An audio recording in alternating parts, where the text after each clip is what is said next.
Yo, what's the deal? What's the deal, my people? It's your boy Jay Saguna back in the place, and you don't know it's Gooner TV. So this is the place where you have to follow the rules. You already know.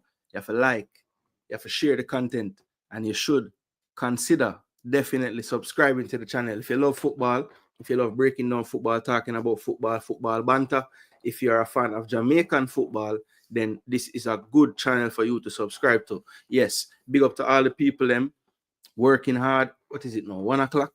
Yeah, so if it's in the middle of your work day, hopefully this can get you through the afternoon portion. We're going to go through all things Jamaican football on this particular episode of the show. We are going to talk about schoolboy football. We're going to talk about the Reggae Girlz in their November series with South Africa. We're going to talk about Cavalier lifting the Caribbean Cup in CONCACAF, heading to the Champions Cup.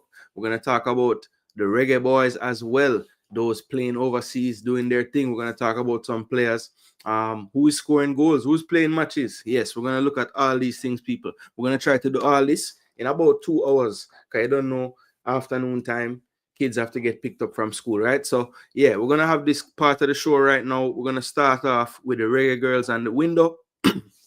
But remember, as soon as you enter the show, remember to smash that like button. That's the most important thing. Smash the like button. You already know you can also support the channel by dropping your comment in the form of a super chat. That is also helpful to the channel as well. So you don't know. Big up DJ Gigs in the building from early out. Yes, we know that we're over on I Am Sure Sports watching this program. Very good program today. So big up to Mannings, man. I'm sure some of you would have been coming from there. Big up to all the other content creators in the space. Yes, big up to everybody, each and everybody. You don't know too many to name, but big up on yourself. All right, so first, one of the people, we're going to talk about the Reggae Girlz, 2 games against South Africa. I think, of course, we're here live. We did both matches, so we watched the games. I did watch back the first game. I did not watch back the second game, so I only got the one watch off of the second game. But yeah, we watched the games, so we just want to discuss basically positives from the window and potentially some negatives from the window, right? So the first thing we want to do is just look at the teams that played 2 games. So again, people, as soon as you enter the building, just smash the like button. We don't know as the place full up. We have a like total today target of 75 likes. Depending on how the place look, we can ask for some more likes. But for now, we want the 75 likes, people. That is doable. All right, big up on yourself. So we're going to look at the team. So this is the first game. We, of course, took this one home 3-0. I thought that the starting lineup, of course, we thought Becky Spencer would be playing, but she fell ill when she got to Jamaica, so she was not able to play this window. So Leah Brooks got her chance. We have seen her in several camps. She was at the World Cup as well as the 3rd goalkeeper this last World Cup. So she actually got her first cap in this game. So congratulations to Leah. She's at Washington State right now in the United States NCAA Division 1. So big up to her. Hopefully next season she can force her way into the starting lineup there. Then in defense, Shaban Wilson was actually at left back. Swaby was at right back. Chantel Swaby. The center backs were Kanya Plummer and Alison Swaby. Then in midfield now, you had Jade Bailey, Drew Spence, and Primus, Atlanta Primus. And then up front, Jody Brown, Denisha Blackwood playing an attacking role, and Khadijah Shaw. So on the South African side, some of you who maybe not as familiar with South Africa, this team was a mixture of players that you would have seen playing their top tier international games, and a mixture of some of the players that would be playing like the COSAFA Championship, which is more of a championship held in Africa that would showcase the talents that maybe haven't gone abroad to ply their trade. So it was a slight mixture between the two, and definitely an emphasis on youth where South Africa was concerned. The big miss, really, their version of what we would have in a striker in Khadijah Bonnie Shaw, Tempe Gatlana, she was not able to come due to injury. Also a winger as well, Migawa. I don't want to mess up her name. Higawa, I believe her name is, but usually wears number 8. She was also down due to injury. So they were a bit short-handed, I would say, in the attacking sense, and also on the defensive side, apart from the right back who was the captain on both games, Ramalepe, they pretty much went with youth as well. So You know, I think that when we talk about these two games, definitely very happy that the Reggae Girlz were able to come out with some wins. But I know even Hubert Busby himself, if you ask him, he would have loved to have faced the challenge of South Africa with their, their full complement of the players. But you could see in certain areas they were very accomplished, and even the ones who maybe don't play with the top tier team or get the most caps with that level, they all were very technical on the ball. So that's one thing that South Africa can look at as a positive for me. The way they play the football, the type of style that they try to implement in the game. If they had a little bit more know-how in the attacking third, I think they would have caused some more problems. But in the first game, I thought Jamaica, the scoreline, I wouldn't say flattered them all the way, but I would say 3-0, maybe it wasn't quite that wide of a margin of a game. They weren't very, I can't remember Leah Brooks under any pressure in this game, really. But if you look at basically from their defensive third to the middle third and the start of the attacking third, it was very good from South Africa. I think the youth up front really a bit naive with their runs, and I think they were caught offside a lot of times, and that basically would break up a lot of their great entries that they made. Now on the Jamaican side of things, one thing from this first game that I noticed, we weren't playing as direct in the first half. We were trying to build, we were trying to play through the thirds. I think the tempo was way too low, and I think at times we also made some unnecessary errors, especially players not under the most pressure like Swaby and Plummer in the back, making mistakes, just playing out simple passes out the back.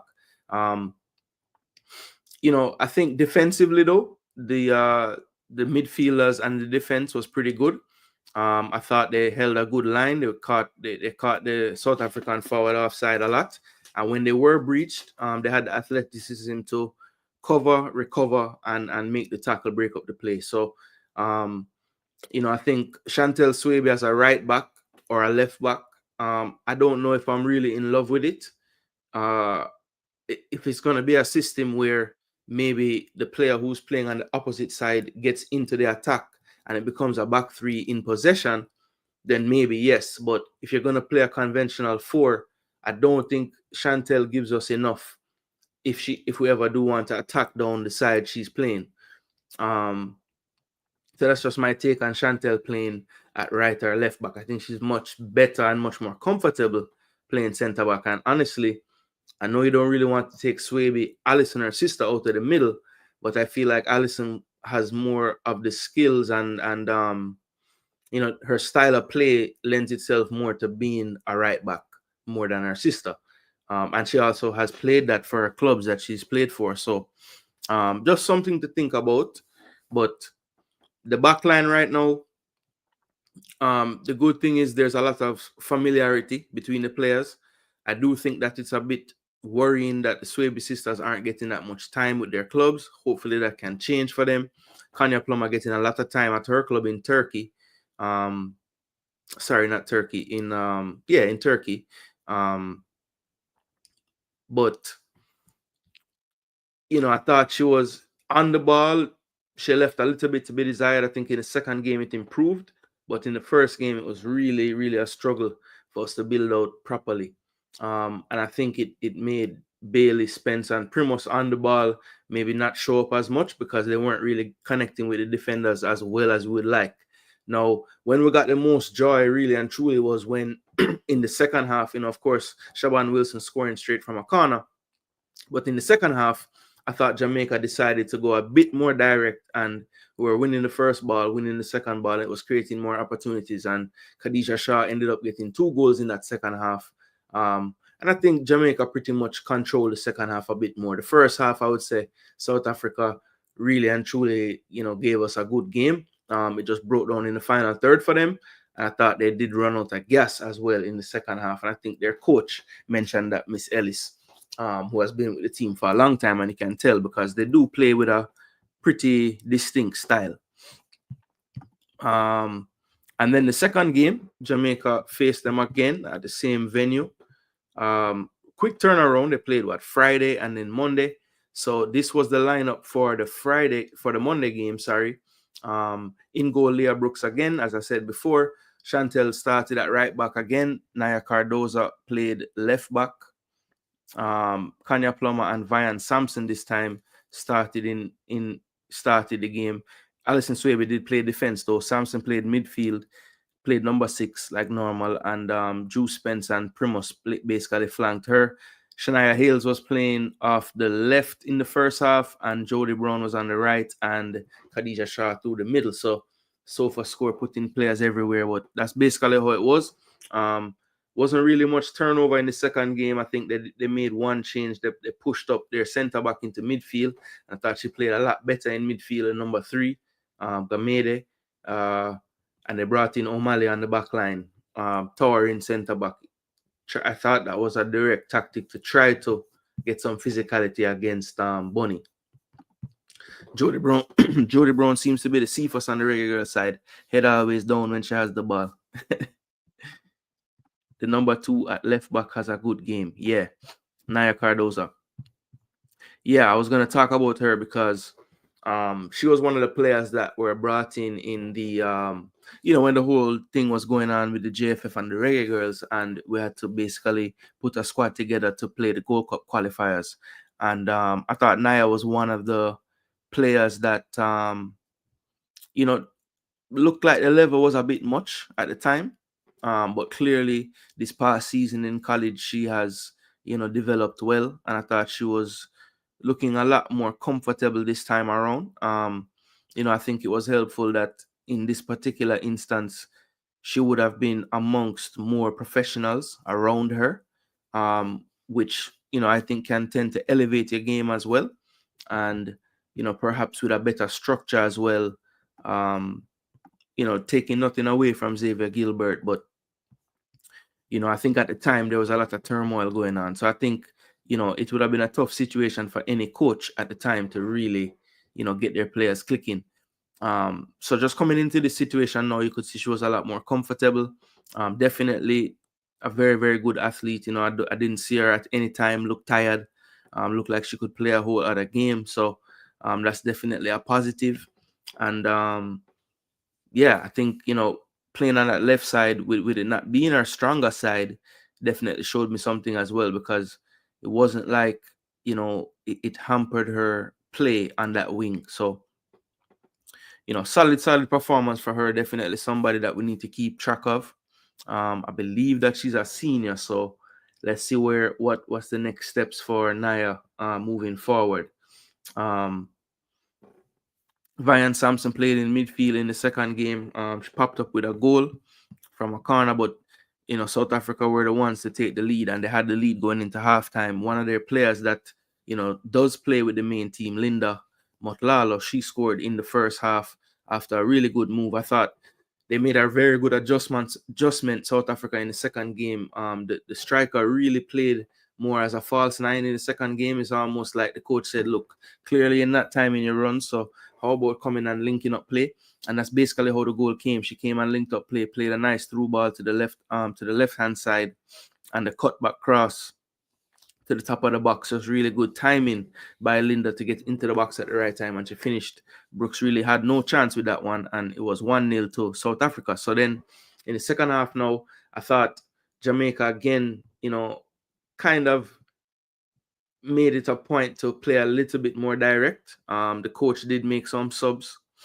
Well, no, he didn't make any subs actually in this one, which was kind of strange. I thought when I was watching the game doing a live, I was thinking, Jano, like all these players you brought in, and you're not really giving them any game time. Saturday didn't play again, which was kind of strange to me, but yeah, he didn't make any subs, but the girls got the job done in the end. Vian got the goal from the off the set piece, like almost a second play, and then Drew Spence from a nice cross from Bonnie Shaw, good work on the right, getting away from a couple of players and then crossing it for Drew Spence to finish. Kayla McKenna then made it 3-1 off of the bench. She came in for Bonnie Shaw. That was a good touch by Busby to get Bonnie Shaw substituted, give the crowd a chance to, let her hear that ovation.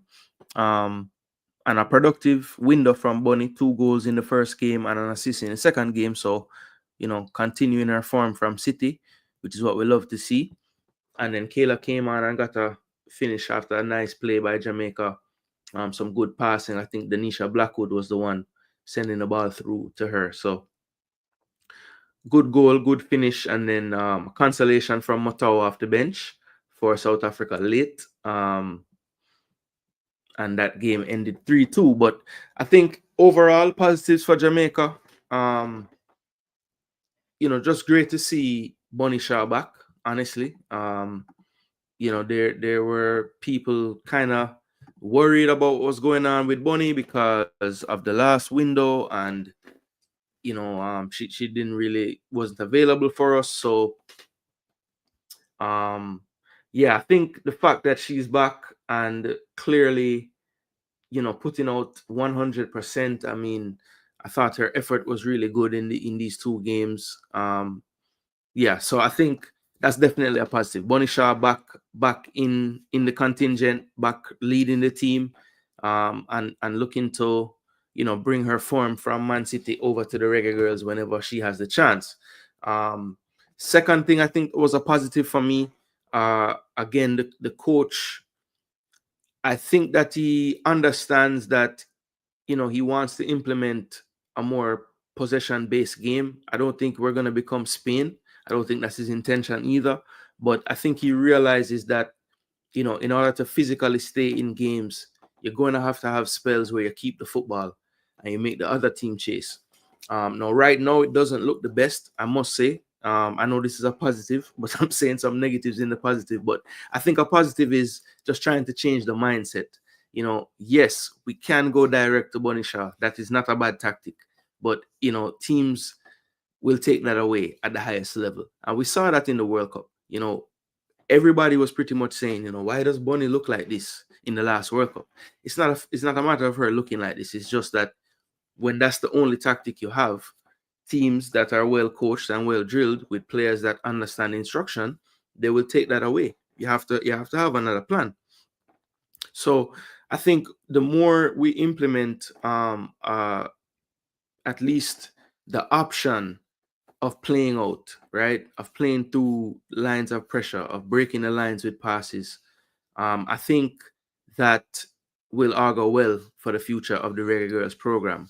And you see something similar as well with the Reggae Boyz and McLaren. He's trying to implement it, and it doesn't look pretty at times. Sometimes we get ourselves into trouble, but I think it is the right way and the approach the right approach to take, because we're going to have several things in our arsenal if we want to get over the line sometimes. Another positive I thought was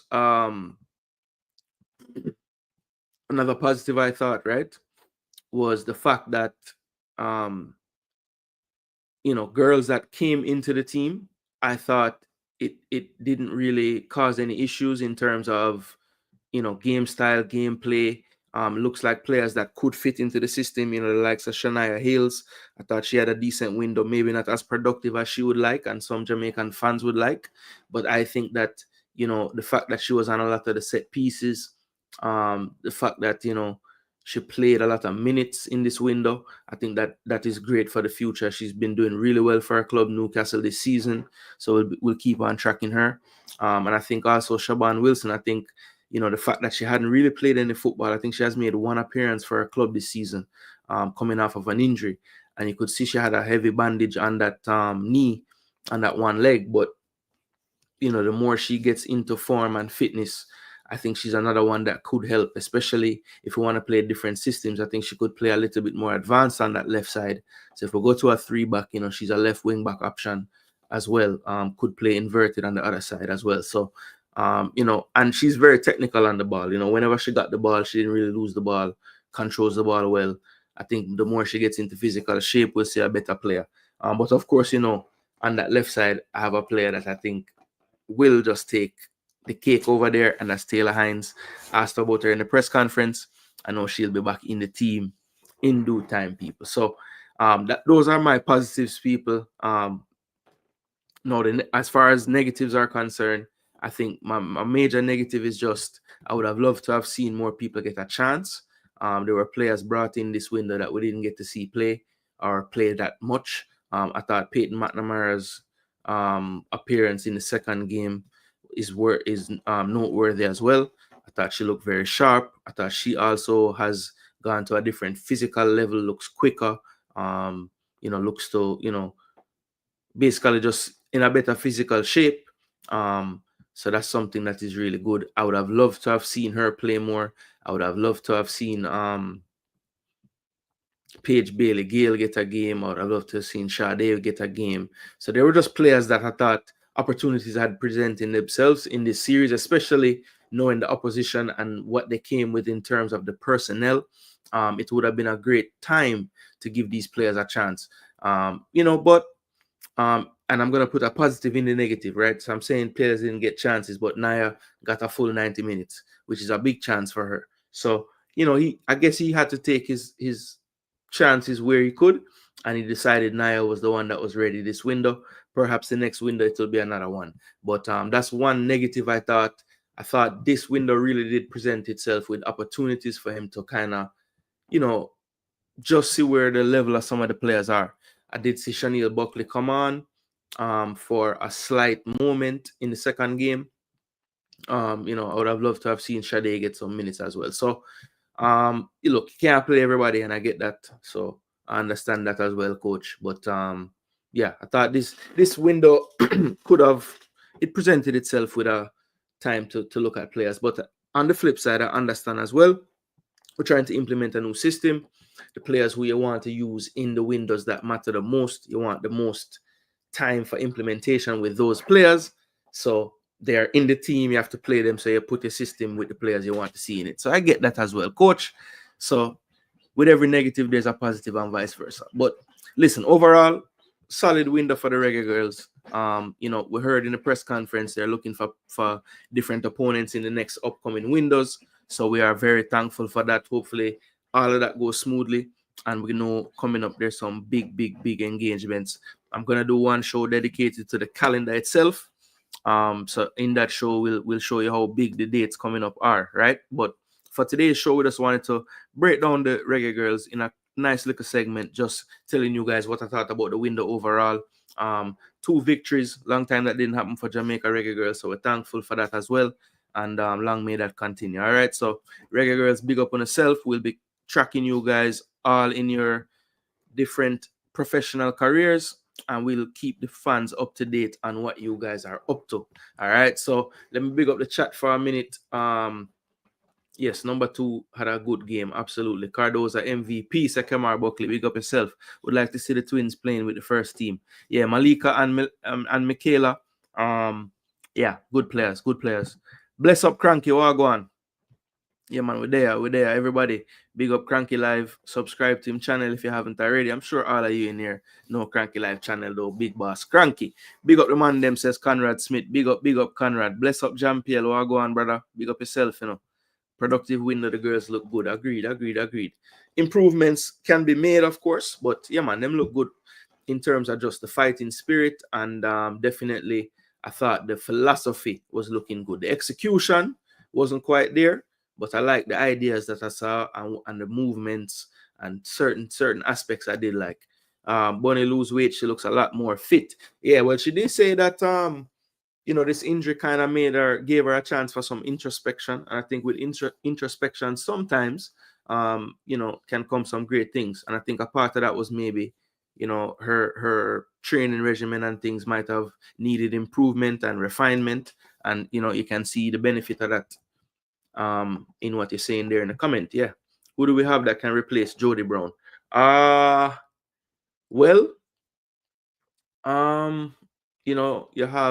You could play Shania Hales on that side. Maybe she would like to cut in on the left. You could give Sade a look. You have one of the twins can play over there. You have Cameron Simmons at FSU, Soleil Washington at FSU. There's a lot of players. Paige Bailey Gale didn't get any minutes in this window. She can play wide, even though I think she's kind of been converted to a more central striker for the last season or so. I know definitely while she was at Newcastle. I'm not sure at our club now exactly where she's playing in terms of on the pitch. Get the best players to fit the system, and the team will be all right, in my opinion. Yeah, that's true. That's true. More technical players will be needed. Everyone need more game time, playing time with others. Yeah. Bless up Chorus, Wagwan. Bless up Stets. Bless up Mr. Special Edition. Yo, if Duke did there, I would have wire for that. I'm sure of that. I'm sure of that. Yo, hold on, people. I share this. I share this one more place, car. Well, a few more places. I mean, kind of start the show. I'm never done share. Smash the like button, people. Smash up the like button. Share on this real quick.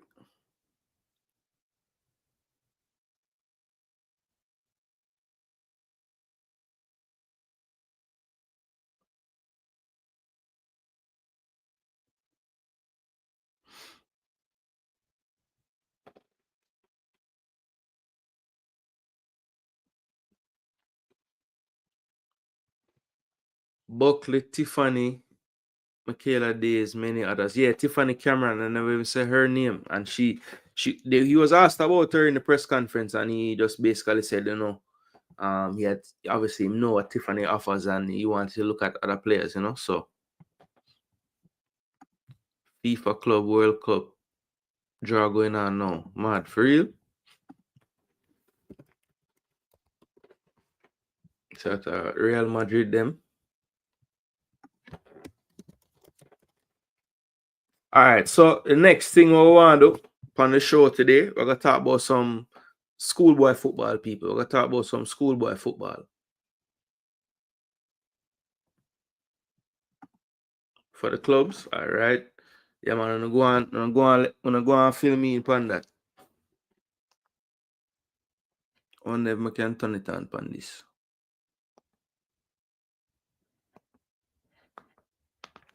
Me watch Robbie them.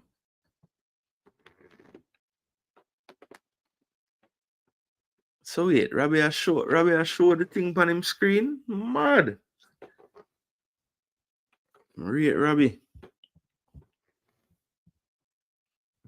Where said the trophy bad. Yo, the third person, yo, about 4 different messages just forward about this trophy. Believe me. All right, so we're gonna talk a little bit about the schoolboy football and what's going on in schoolboy football. All right, so let's pull up we're gonna look on the schoolboy football site. And big up to whoever run the site. I don't know who run it, but yeah, this is a nice little place where you can at least keep up with things. So the first thing we want to check in with is the Walker Cup, right? So of course, you know, the teams that didn't get through the quarterfinals of the Manning Cup, they dropped down to the Walker Cup. So the Walker Cup had 8 teams.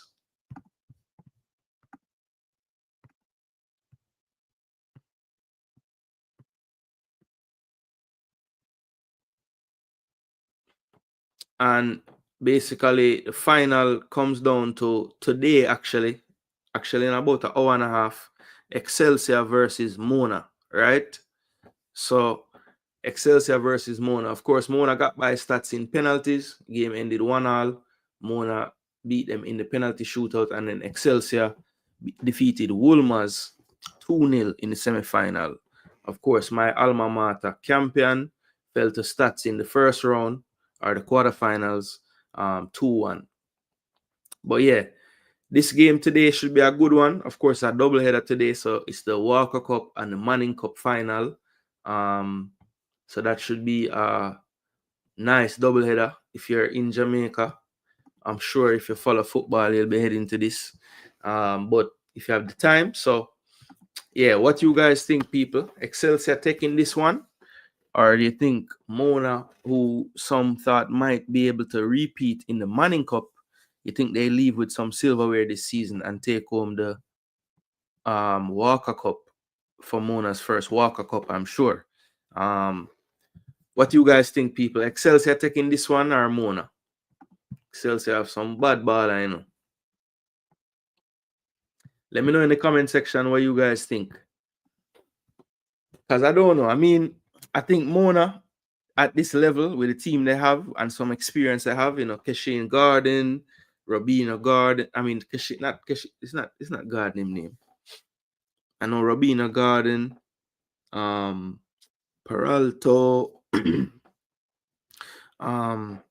what the midfielder name, Mackenzie. These players that won the Manning Cup last year and back in the team again. I think they might have the slight edge, but again, the Excelsior have about 2 or 3 very exciting attacking players that can change the game as well. So it's gonna be a tough one.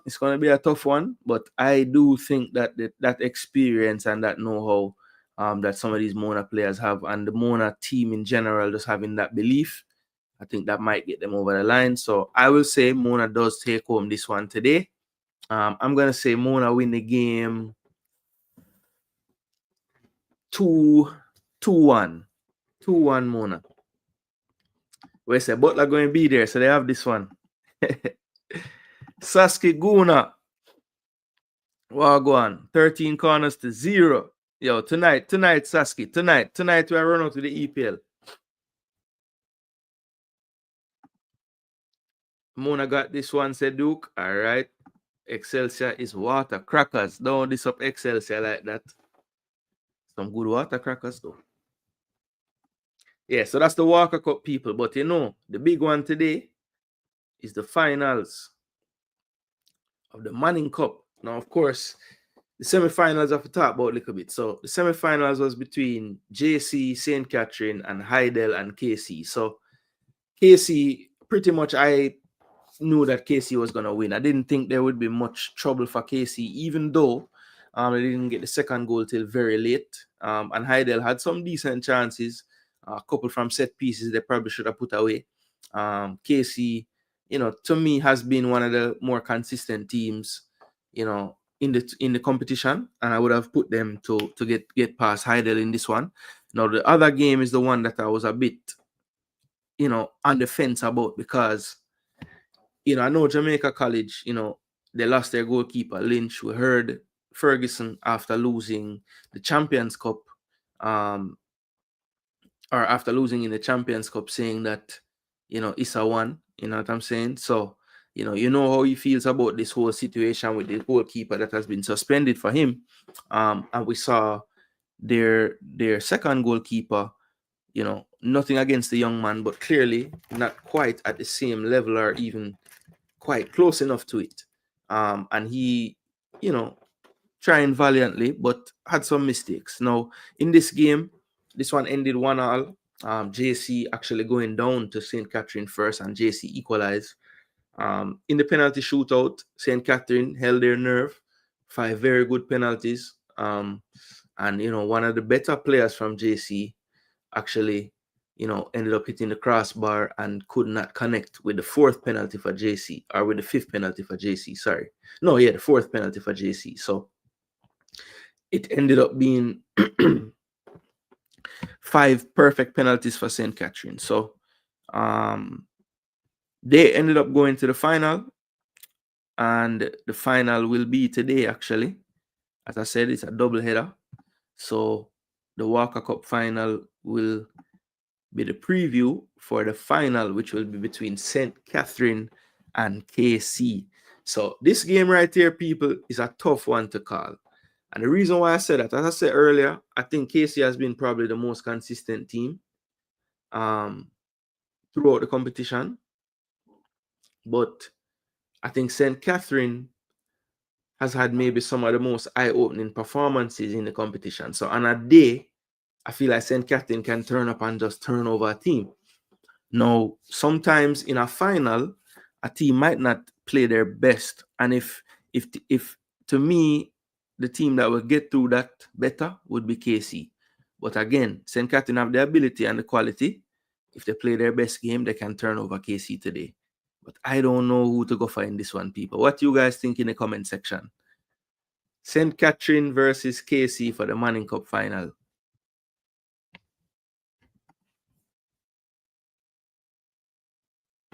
Bless up Nitro. All go on. Yeah, it's tomorrow. It's tomorrow. It's tomorrow. I keep saying today. Today is the 5th. It's tomorrow. Double header tomorrow. Yeah, today's a legend's birthday. Big up the boss, Michael Hall. So yeah, Peter Mystic, you're right. It is tomorrow. I don't know why I keep saying today.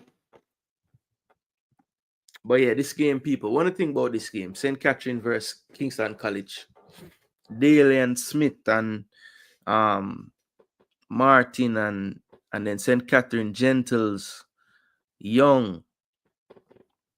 Yeah, what you guys think? The goalkeeper from St. Catherine is solid as well. And KC's keeper experience. Been there. So it's gonna be a battle. It's gonna be a battle. Vassar Reynolds versus Anthony Patrick. So it's a big matchup. They go with St. Catherine or the Perennials. So Peter Mystic says Fortis, but he's biased. So I'm keeping it 100. Conrad Smith says St. Catherine. All right. Yeah, I had a feeling this one would divide opinion, because as I say, it's a tough one to call. I thought Daly would be more impressive this season. Started out pretty good, but kind of tapered off. Hasn't really been finding the target that he was more dangerous last year, it looked like. But yeah, St. Catherine, they play a decent brand of football. I remember when Campion played them at Prison Oval, the field was really fighting against both teams, But I think St. Catherine can play that direct style as well when they're ready. For sure.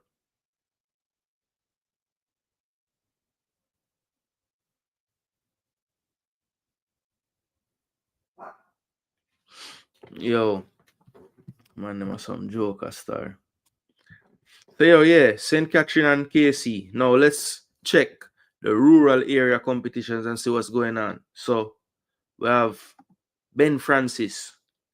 So this is the equivalent to the Walker Cup, obviously. Cup competition teams that didn't quite make it to the semi-final of the competition. They enter this one. So they have made it all the way to the final as well. This one will be on Saturday.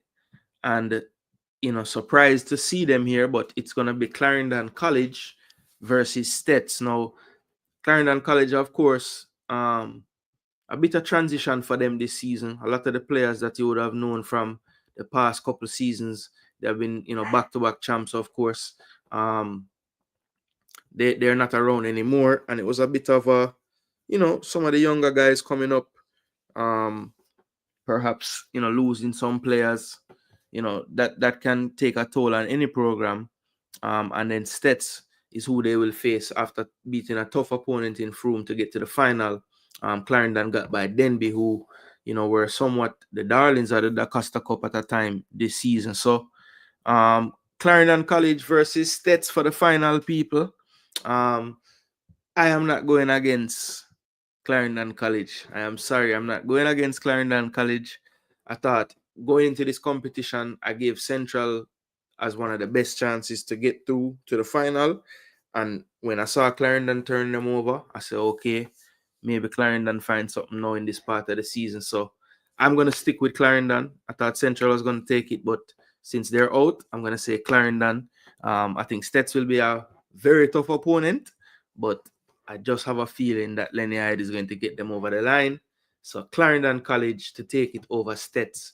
My humble opinion for that one. Let me know in the comment section what you think about the final. Now let's check in with the DACOSTA Cup now, people. So the DACOSTA Cup as well had a big one, Some I wouldn't say the St. Catherine and JC was like the biggest upset, especially since I've been following it a little bit. I know that JC is not quite, what they have been, right? Let's just call it that. So in the DACOSTA Cup now, there were two semifinals, of course. McGrath played against Ocho Rios. So 6-1. McGrath turned them over in the semi-final. Tough loss for Ocho Rios. Probably the surprise team in the competition this season, getting all the way to the semi-final, but their run ended to a McGrath side who has been touted as one of the better teams in the competition from the start. Garvey Maceo then took on their parish rivals, Glenmuir, right? So again, this was a big matchup. Now, Garvey did turn them over in the season, so I know Glenmuir was coming, figuring, okay, we need to get this revenge, and what a better time to do it than the DACOSTA Cup semi-final. So, I think going into this game, Garvey Maceo had a slight advantage. The main reason being, it's that old adage about what would you rather? Would you rather have repetition or would you rather have rest? So Glenmuir has had repetition. They have been playing games right through. Champions Cup winners, they're in every competition. Garvey Maceo, on the other hand, had about a week and a half off. So that to me had to have played a part. The Glenmuir also had the bad luck of losing one of their, more formidable players in Cohen, national youth representative. He left the game quite early, so that didn't help either. Now, Garvey Maceo, you have to give them their credit as well, because they had a game plan, they stuck to it, and they just had that mentality that they were going to win this game. And sometimes in the penalty shootouts, that's really all that it takes. Now, one thing I have to say about this Schoolboy football site, I don't know why the man them put Glenmuir beat Garvey and have Glenmuir in the final. So people looking at this site, that is a typo and a mistake. The finalists are Garvey, Maceo, and McGrath. So this one is a tough one, right? The Cubans versus McGrath. You see, because I just have a feeling like in the competition so far, I know Garvey been battling with Glenmuir and all these teams, but I think McGrath has had some difficult battles, and they've come through them pretty well. I think they're ready at this current time. Not that Garvey isn't, but I just have a feeling. So I'm gonna go with McGrath, people. I don't know. I like Cuba, I like Cubans in general. But I just have a feeling on this one that McGrath going to take it. I don't know. But what say you guys? What say you guys? McGrath going to take this one, or I think the Cubans got this one. Garvey Maceo got this one. Let me know. Let me know, people. Let me know, people. But yeah, should be some exciting times. As I said, tomorrow, you have the doubleheader, Walker Cup, Mona versus Excelsior. Then you have the Manning Cup right after with Kingston College taking on St. Catherine. Then for the Ben Francis, you have Clarendon versus Stets on Saturday. And then after that, you have the DACOSTA Cup final, McGrath versus Garvey Maceo. So that is the Schoolboy roundup, people. We're at the end of the season. So good luck to all the teams, and congrats again to the winner of the Champions Cup, Glenmuir. Thought you maybe would go after a few more titles, but not to be this season. But big up to Andrew Peart. I think, a great example actually to anybody getting into coaching in Jamaica. Just pre that guy's demeanor. Listen to him in the post-match. How important he thinks it is when communicating, his thoughts. You can tell that he really values getting his point across. And if he takes that much care and time with the interviewers, I can only imagine how he is with his team and his teams and his players. So yeah, Andrew Peart, big up yourself. I have been kind of tracking ever since I've heard that you're like, one of the major educators in the coaching. And I think, that's a very, very key component to any nation or any yeah, any nation that's trying to develop coaching in their country, you have to have some educators that are really good. So yeah, big up yourself, coach. It's not unnoticed from Jason Gooner himself. All right, big up, big up, big up. So that is it on that, people. So that's the Schoolboy segment. So let's move on now to another thing that I think is very important to highlight, people. So, you know, we recently just had the CONCACAF Caribbean Cup conclude, and we here at the channel did follow that competition pretty intently. We did some live matches. We did some, you know, when we had programs, we would talk about it, talk about the teams playing and what was coming up next. But it all culminated in a final between Cavalier and CIBAO from Dominican Republic. And as you can see on the screen, Cavalier, unless you've been under a rock, you should know by now, Cavalier did win the CONCACAF Caribbean Cup, which had a lot of ramifications, which I want to tell you about. No, so the first and foremost, most important is, you know, the coffers just got fatter, right? So they were able to drop some funding into the club coffers to help out with everything that goes along with running a football club, right? But let's just take a look at what CONCACAF had to say about it all. So Cavalier completes Caribbean Cup conquest, defeating CIBAO FC on away goals. Santiago de los Caballeros, Dominican Republic. Cavalier FC are winners of the 2024 CONCACAF Caribbean Cup, losing 2-1 against CIBAO FC in the second leg of the final tie, 2-2 on aggregate, and win on away goals on Tuesday at Estadio CIBAO FC in Santiago de los Caballeros, Dominican Republic. Cavalier FC entered with a 1-0 lead after winning the first leg last week. Shaquille Stein struck the goal in the opening encounter, extending his lead to 8 as the leading scorer in the campaign. Juan Diaz opened the scoring in the second leg with a penalty kick in the 27th time the series 1-1 on aggregate. Rivaldo Correa scored the second for the hosts seconds later in the 28th minute with a header inside the box to connect on a cross from Ernesto Trinidad. Dwayne Atkinson answered for the visitors in the 54th minute, striking the ball into the net to tie 2-2 on aggregate and retake control of the series on away goals. Jose Barreto attempted a wonder goal from deep in midfield in the 70th, but Cavalier goalkeeper Vino Bartlett forced the ball over the crossbar.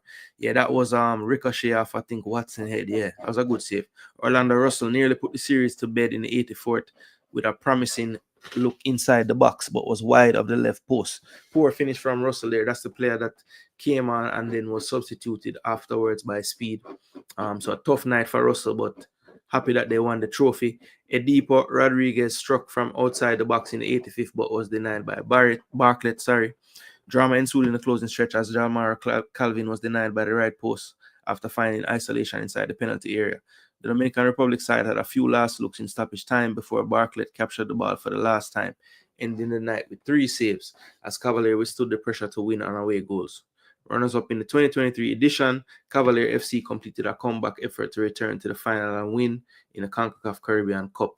As tournament champions, Cavalier FC will begin the 2025 CONCACAF Champions Cup in the round of 16. That's very important, people. Last time, when they were lost in the final, they had to start the competition 1 round earlier. So definitely a good look. Now, of course, there are 3 teams that qualify for the Champions Cup. The other 2 obviously being the beaten finalist CIBAO, and we have to give our respect as well to Real Hope, who won the 3rd place qualifier. So as you can see, qualified to CONCACAF Champions Cup. They're flying the Haitian flag proudly there. So yeah, they went through 4-2 on aggregate. So good job to them. What I want to do now is show you guys how the CONCACAF Champions Cup works, right? So we can see exactly how it's going to look in terms of the, you know, where will they start and what's going on. So this is the tournament bracket, right? And of course, they are going to pull the names out of, it's going to be based on the rankings, actually. So basically, they're just going to place them ranked, and then there will be pots where they will be. So they'll be drawn from, right? So let's take a look at the qualified clubs. I think this was just updated. Yeah, this was 4th of November. So this would not be fully updated as yet. They knew that they were going to be in the final, but you don't see real hope yet. So I think there's a more recent one. Okay, procedures for the draw. All right, so this is what I wanted to show you guys so you can know what's going on with this.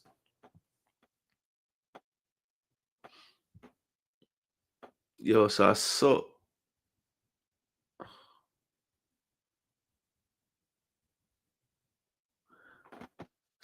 how come Chelsea is in it?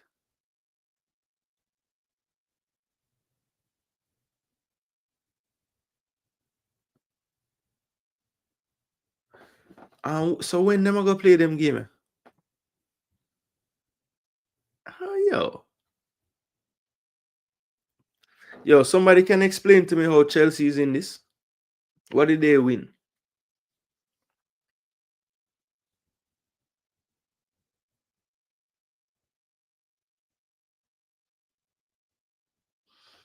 Oh, because they won the Champions League like in the last whatever amount of years.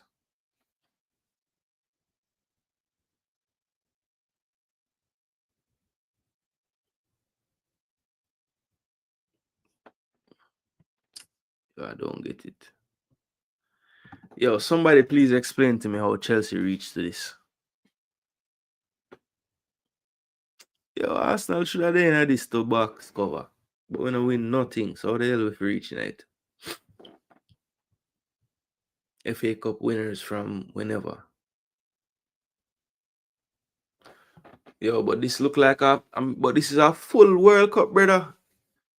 8 group, round of this, round of that. So when them game I go play, sir? yo, this is crazy. No wonder they make a trophy where look so. This looks serious, man.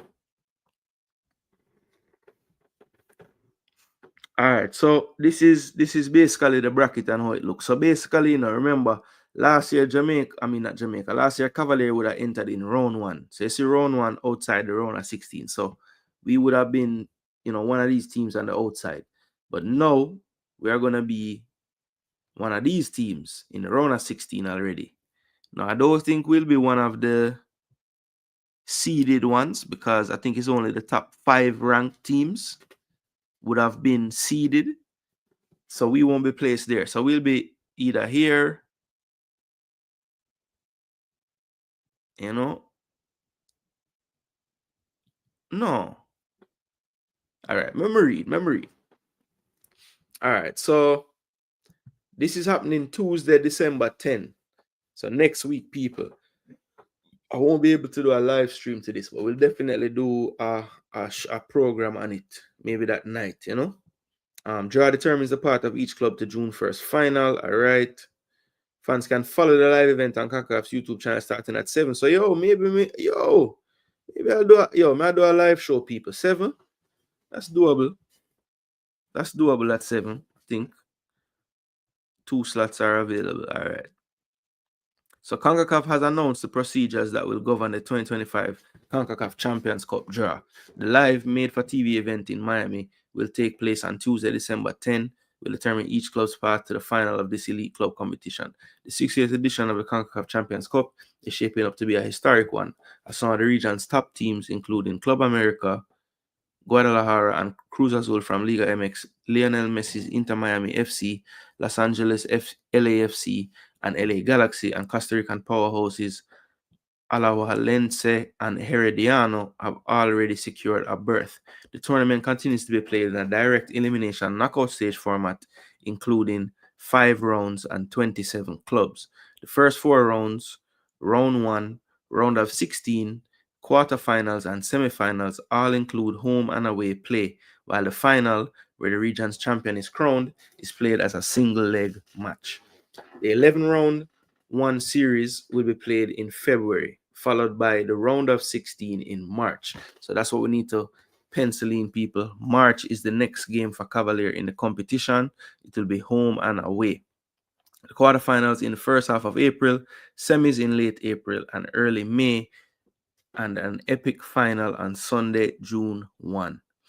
So these are the qualified clubs, people. Club America, Tigres, Monterrey, that's Guadalajara. That is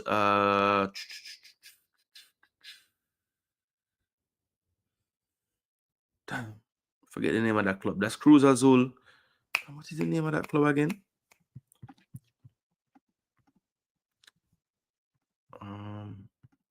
It's not UNAM. Hold on, I'm gonna tell you in 1 second, people. 1 second.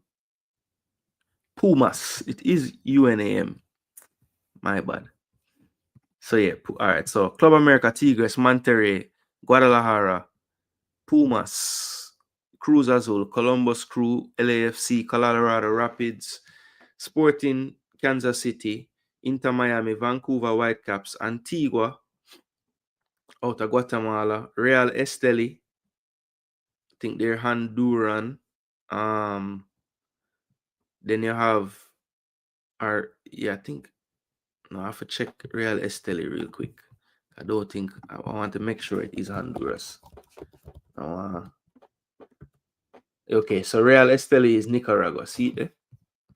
No, it never sound right. Then you have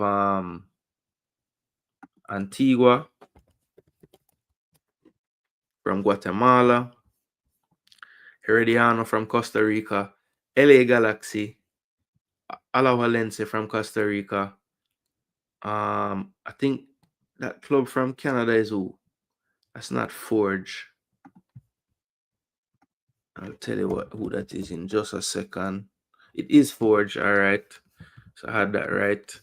FC Cincinnati from MLS, Real Salt Lake, Saprissa from Costa Rica, that's Javan East, Cavalier FC, Jamaica, Motagua from Honduras, CIBAO, Dominican Republic, Cavalier, another team out of Canada, and then there are 2 slots still available. This is how you follow the draw. Okay, so the competition bracket and draw procedures. So it will be based on the 2025 regulations, qualification criteria, and the CONCACAF club rankings as of December 9, 2024. Okay, so each of the 2017s will be preceded. So the CONCACAF club rankings will be updated on December the 9th. Right now it's saying as of December 2. So they're going to use the rankings as of December 9 to seed the teams, okay?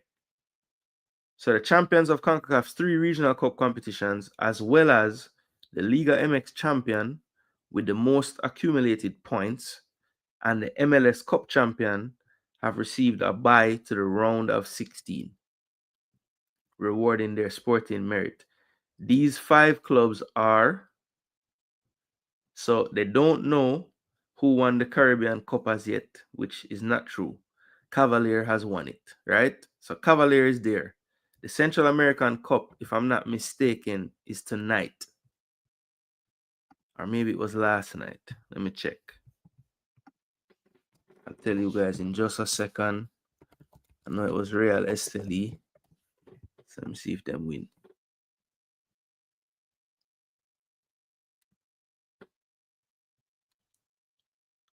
So it looked like Alajuelense win.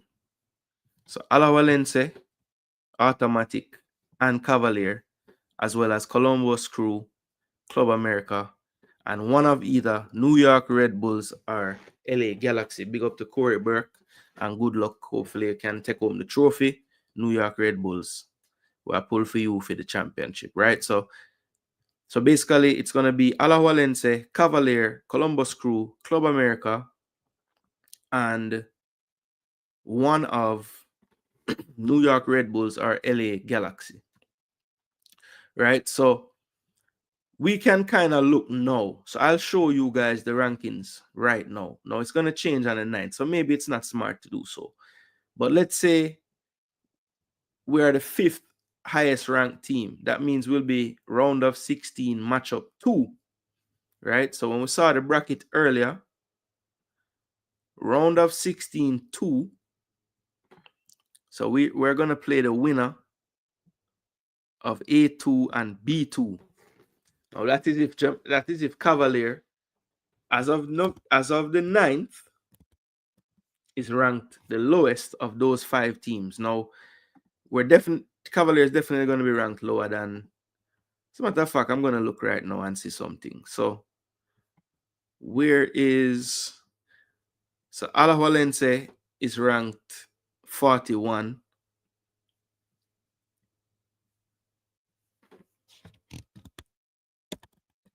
Alajuelense is ranked 41. And Columbus Crew, all those teams, the Crew, America, and the MLS champion are going to be ranked higher. So it's really basically Alajuelense would be the team.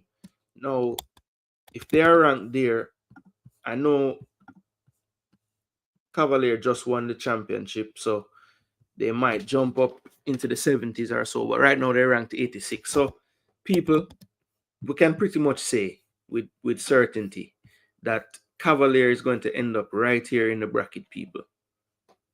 Let me make it a little bigger. So look right here. You see where it says 5th highest ranked? That's where Cavalier will be.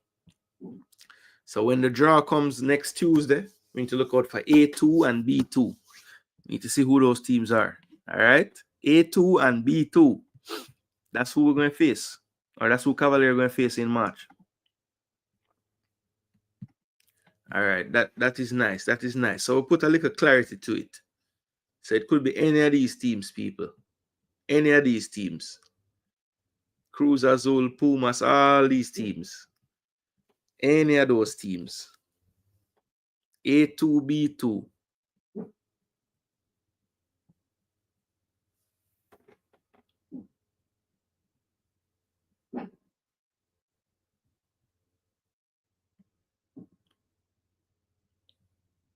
All right, so this is how the rest of the club's going to be. So the 8 best ranked and 11 lowest ranked. So basically, we're going to face one of these A to 11 teams, you know. Well, the B2 team could beat them still. You never know. But the A will be the higher ranked team. So let's see. But this is nice. This is nice. This is how all the teams made it. Leagues Cup get 3 clubs. Liga MX 6 clubs. 4 clubs in the MLS. And the US Open Cup champion. So yeah, that's nice. That's nice. That's nice. So yeah, December 10th, next Tuesday. If I can't start right away, I will probably start a live maybe while it's going on. So we can have the discussion and see what's going on with the teams that are in it and try to work out the bracket from early out. See who we might potentially face. I keep saying we, because you know, Jamaicans take ownership of anything Jamaicans do. So I'm no we for Cavalier because they're flying the flags in.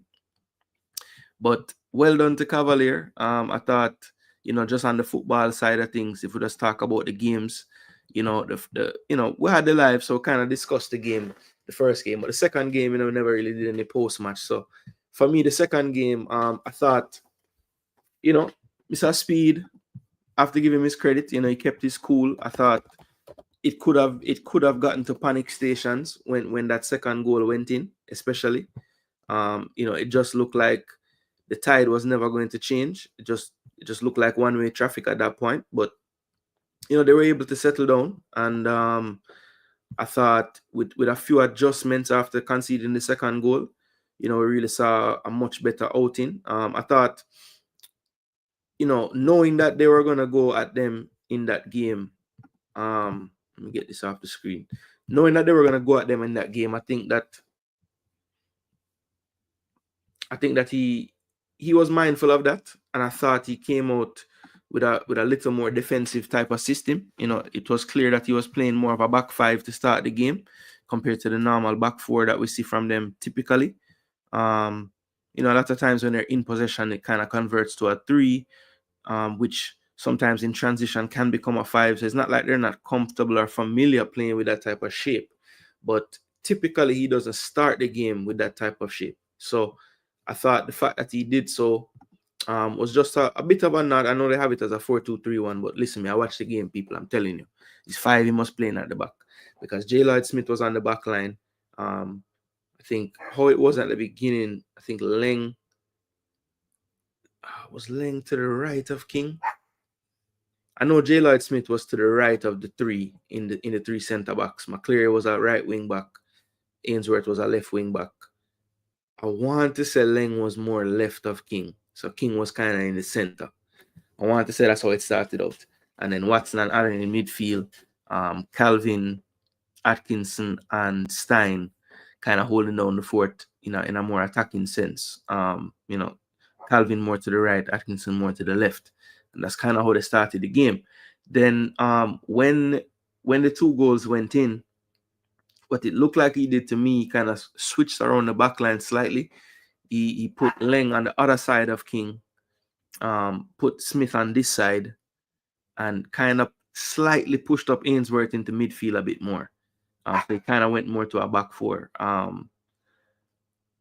But that slight little tweak, it gave Cavalier a little more impetus in the game, and the tide started to slow a bit more. And once they got it to halftime at 2-0, I thought the second half, the master stroke was bringing on Overy right at halftime, taking off Smith, playing that back 4 that they kind of were playing. Ainsworth really did a job on that left side. I thought Diaz was really quiet in that second half for the most part. No, they did. Once they made their substitutions and kind of started to go all out attack, yes, there were some moments that were tough, but I thought that overall,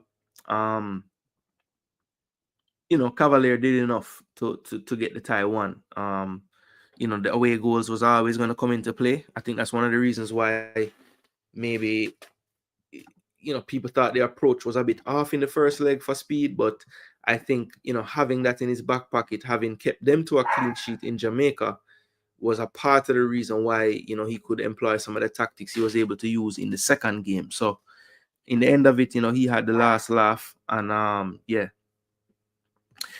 think to start the game, he was on this. He was kind of in the center of the 3 of them, and Leng was in the left side, and Lloyd Samuel, the youngster, was on the right of that.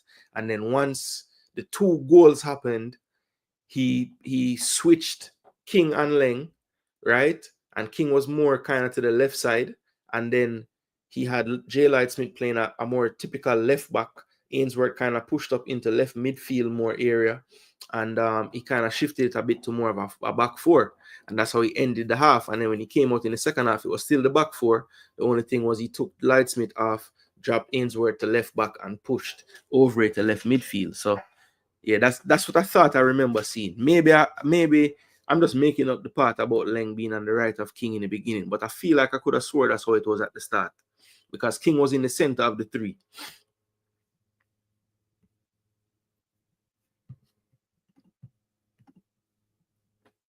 Will be new World Cup in summer, but it just look like it's a lot of teams and it's a lot. It will play in the summer. Yeah. That may I see. So I guess all right. So Copa America now play next summer. Gold Cup now play. Some of them team here, I don't know. Just feel like it will overlap, no? Where say Forge? Yeah, Forge and Cavalry. Yeah. That massive will be. Wouldn't mind seeing Cavalier versus Forge or Cavalry. Well, probably based on where Forge and Cavalry probably rank compared to the other teams, they would have to upset a team in that first round for us to get them, based on how the thing look. Okay, that's the same King thing. People, make sure not smash the like button, people. Like the least you can do. It's very helpful. Big up to Danny Jerry in the building as well. Big up Mr. United. Big up Sherman. Yeah, man. Big up on yourself every time, man. Respect for the support. Yeah, so I thought Speed did well, man. Speed did well with his substitutions. He brought on Russell in the second half. Had a missed chance. People saying that he came off because of that. I think it was after the missed chance, he basically, tuned out of the game. There was a play down the left side where Cavalier cleared their lines, but it was going to be a throw for CIBAO, and I think it was McCleary Russell was closer to the ball, so McCleary ran to get into position to receive a pass, and Russell just didn't pay it. I don't know what happened, and the ball just went out for a throw to CIBAO, and I think that was like the final thing. And Speed was like, "Come." Chad James went in for him. So, proactive coaching. A lot of coaches maybe wouldn't do something like that, but hey, in a situation like that where a goal, lose your championship, those are the type of crazy decisions you might have to make sometimes. So, yeah, again, congrats to Cavalier. Big boost. Everything will improve in terms of that. I think the most recent CONCACAF league ranking also was out. And basically, because of this victory, I'm going to show it on screen now, people. Because of this victory, the Jamaica Premier League has jumped over, last night, the club who we played last night, the opponent's league, the Dominican Republic. So this is the rankings right now.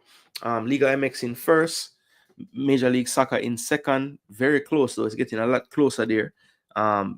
Costa Rica in third. Then you have Honduran League in fourth, Guatemalan League, then Canadian Premier League in sixth after Guatemala. Seventh is Panama. Eighth is El Salvador. 9 is Nicaragua. 10th, Jamaica. You see there, +4. So a decent move recently. And Damrep -7. So you can see how close these two leagues were. So that victory really meant a lot in terms of everything, in terms of rankings. Now when teams enter competitions, the coefficient looks better. All the teams in the league, if basically this, the higher up we go in this, the more teams we get to go into the regional competitions based on where you place in the league. So there's a lot of, residual benefits that come from Cavalier lifting this trophy. Now, obviously, when you look at the next competition now, the Champions Cup, if Cavalier were to somehow overturn a team in that round, can you imagine what that would do for not only Cavalier's ranking, but the league ranking as well? Because all of these things factor into the league ranking, how well the teams in the league do in the regional competitions, so regional and subcontinental competitions. So that's it. That's really the barometer and the measuring stick. Now, of course, in the Caribbean, we were, again, we were second place up to yesterday, and as of today now, we're over them. So that's the big deal in terms of getting this over the line. As you can see, only 4 recognized leagues in this ranking in CONCACAF. So the Haitian League, TNT League, and the Dominican Republic League. Now Central America doing their thing. 3, 4, 5, 7, 8, 9. There's Belize as well at 14. So Belize getting in there as well. Lowest ranked, but good to see that they even have a recognized league making up some rankings points. That's good. So if you are interested as well, they also have the rankings on here for the team. So let's see how that affected Cavalier in the rankings. So for clubs, let's just go to the Caribbean first and then we'll work our way. So CIBAO still has a sixth place lead over Cavalier, but as you can see, we netted 3 points, they dropped 3, so we got a little bit closer there. Robin Hood, last year's champion, still in the top 100. Mount Pleasant, the only other team in the JPL in the top 100 in CONCACAF at 97, right? Waterhouse at 112, Arnett at 114. They have been moving up by virtue of their Caribbean Shield win. Portmore at 119. And let's see, Dun Beholden 135. Montego Bay United, I think they will make a huge jump coming up soon. Tivoli Gardens FC 138. Humble Lion 149. Harborview 151. Veer United 159. Racing Chapelton. All right, so that's pretty much all of them there. Then let's just take a look at let's look at Central America. So we know Alajuelense, they're in the competition, the Champions Cup, so they're at 41. Olympia as well, Saprissa, as we talked about, at 48. Herediano as well in there, 51. Antigua in there, Municipal in there, 54. Motagua in there, 55.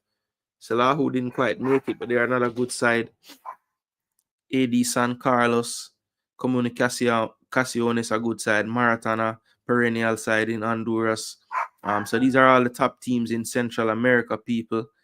And as you can see, 41 being the highest ranked in the region. Now, North America would have made up the bulk of the top 40, obviously the whole top 40. So that's clubs between Liga MX and MLS right there. So if you look at all, Columbus Crew at the top right now, Club America second, Monterrey, Tigres, Cruz Azul. So a monopoly over the top 5 for Mexico, but Columbus Crew holding on tight to that first place. Then 6th and 7th back to the MLS. Look at Messi's club there in 7th. LAFC fell short at in the quarterfinals. I believe it was in the MLS this year. They're at 6th. Toluca, Pachuca, and Seattle Sounders 10th. So yeah, like I said, Liga MX, MLS, CLC. So as I said, when they rank these teams, you know, these are the teams that are going to be highest in terms of those seeded teams that get that A distinction in the draw. So it's going to be interesting to see where these teams fall, people. Very, very interesting. As I said, Costa Rica, the first team not from the US or Mexico to end up in this ranking, and they're all the way down at 41. So that shows you, people, still a long way to go to catch up to the powerhouses in CONCACAF, which is which is Mexico and the United States. Honduras team popping up in the top 50 and another Costa Rican team. So there you have it, people, the rankings for CONCACAF. This is basically, it's tough how they do it, you know, because I think the bulk of the rankings points come from your performance in the regional competitions, or not the regional, but the regional and the CONCACAF competitions. And if you're in a smaller league, you know, I wonder how much points can you really garner, because you don't really get to face these teams that much. You don't reach to them, you know what I'm saying? So I don't know, something to look at, but definitely you know, it's well deserved that those teams are higher. They you know, their leagues are better. The quality is a bit higher. So but yeah, it's going to be interesting to see, people, who we actually get. As I said, when you look at the information for this CONCACAF championship that's coming up, the Champions Cup, you can see where Jamaica actually lies in, or not Jamaica, where Cavalier actually lies in the bracket. I'm just going to pull that up one more time for you guys to just see again, because I think it's pretty cool that we can kind of tell, okay, this is where we're going to fall in this actual tournament. So let me get this back on screen one last time before we move on. We're just going to close the show off with some Reggae Boyz discussion, as we always do. You know, that's kind of one of the main things that brought me to YouTube in the first place, was, you know, following the Reggae Boyz, wants to get information, and that has just kind of turned into, you know, just obviously talking about football on YouTube. But Reggae Boyz was where it kind of started, you know. So we're gonna close the show off with some Reggae Boyz talk. Let's talk about some players who's been playing, and just move the show right along that way. But before we do so, I want to show you guys one last time. Now, this is the overall bracket for the CONCACAF Champions Cup, right? All culminating in the grand final on June 1st of next year. But the round that we are kind of concerned with, are the two rounds really, is round 1, which will have basically the rounds you see on the outside there. So a total of 11 matches, right? And we are already placed in, if you look right here, Cavalier, as of the 9th of December, will be the 5th highest ranked team that got a bye to the round of 16, right? So we will be right here. That's where Cavalier will fall. And then we will face the winner of matchup 2 in round 1, which will be between A2 and B2. So as I said earlier, Tuesday, December the 10th at 7 p.m. It will be live on CONCACAF. You guys can take it in. If I have the time, if I can, I'll try to do a live show where we watch along and show who we're going to face, where everybody in the competition is going to end up. And we'll have a little discussion about it as well. But we know this much. Cavalier will fall right here. So 5th highest ranked, right? That's where we will fall. So there is a chance, people, that A2, because I'm sure Inter Miami will be one of the highest ranked teams in the pot A, or in the pot of teams that need to be put into pots. they could potentially get this fixture right here. If they beat B2, that would be Cavalier versus Inter Miami. That is possible, people. It is possible. As Danny Dread say, Speed is looking for that money game, you know? Yeah, man. Up, Richard Green. What go on? Bless up Warren Webster every time. Big up yourself. CPL that high. Yeah. How do you think Cavalier would match up versus a USL team or a CPL team? Not for tourney, just a general question. Well, I think the USL team and the CPL team would give them trouble. I think it would be a closer matchup than maybe it's 2 years ago. I do think that there have been some improvements, especially with just Speed and his tactics in general. Or Inter Miami CF. Whoa, and then make sure Messi day night. Me for day in a Barca group. So which group him just drop in?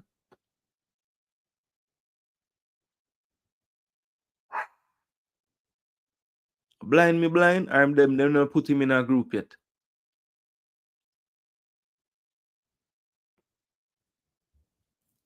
I'm gone in a group with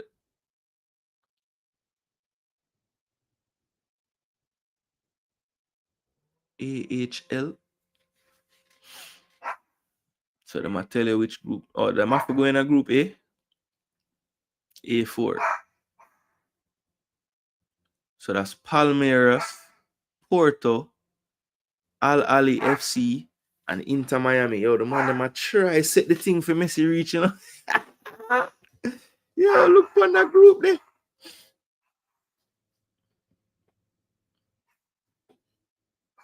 Yeah, man, Humble Lion a rank above you. You see the thing? Yeah, man. Mad thing. Colorado Switchbacks versus Cavaliers. Who you got? Colorado Switchbacks still a play ball? Nah, man. A joke you make, man. Oh, Switchbacks. Yeah.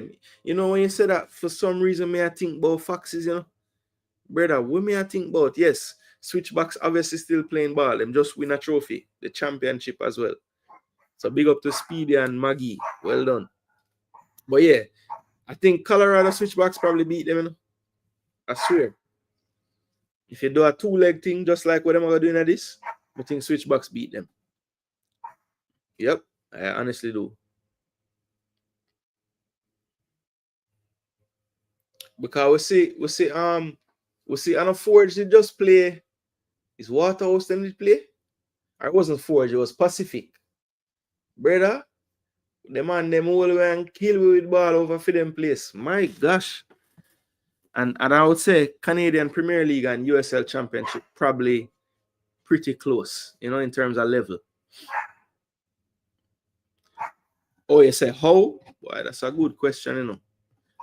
I don't know. I never know Humble Lion to play in any CONCACAF thing before. So that's a damn good question, Danny. Oh, Humble Lion they are either what name they? Humble Lion they are either Muffin. Top it nice, no man. You go back at the thing the whole day. Alright, let me see Danny. May I look again. Humble Lion the 149 and them the 151. Well, I must see through Harborview. I don't know. It's a -1 for Harborview. So I don't know. It's like Humble Lion just stay put. Yeah, it was 6-1 in those two games, right? The Waterhouse one. Something like that. Outside Miami, who would want to face? Out of all the teams, I don't want them get a Liga MX side. Because them always a buck MLS side. I don't want them get a Liga MX side. Just to see how for them gameplay match up against how Cavalier would approach the situation, you know?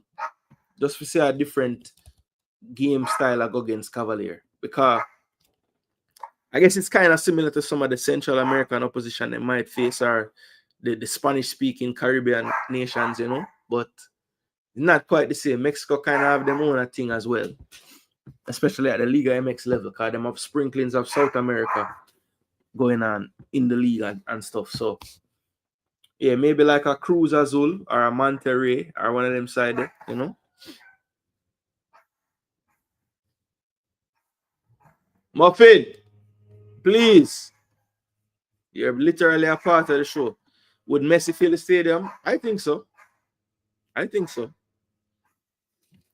The chance to see Lionel Messi, bro. Yo, Lionel Messi is like, trust me, if Messi, if Inter Miami get the game against Cavalier, bro, I think the stadium will be full. Like full. Like you don't feel so. You don't, all right. Put it this way, maybe not full, but I would say like comparable to what the Reggae Boyz got the other day, like 20,000, 25,000, something like that. For Messi, come on, man. But the next thing, Messi forward now, and the coach pre the field and say, yo, Messi, you're not playing. That time the buckle rain on field. I mean, I hope that wouldn't happen still, but can you imagine the disappointment? You go there, and you know the majority of the people them gone for go see Messi play. And the man not even run out. That would have been a big problem. Big problem. But yeah, let's take a look now at the coaching has gotten a lot better. I agree. So yeah, JAMPL fan for me, a Liga MX side. Just for something different. All right, so let's move on to just some Reggae Boyz discussion. So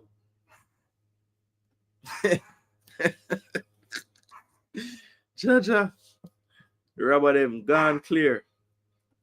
All right, so just some discussion about the players, you know, what they've been up to with their respective clubs, who getting game time, who not getting game time, what players that maybe haven't been in last windows, you know, trying to pry the door open.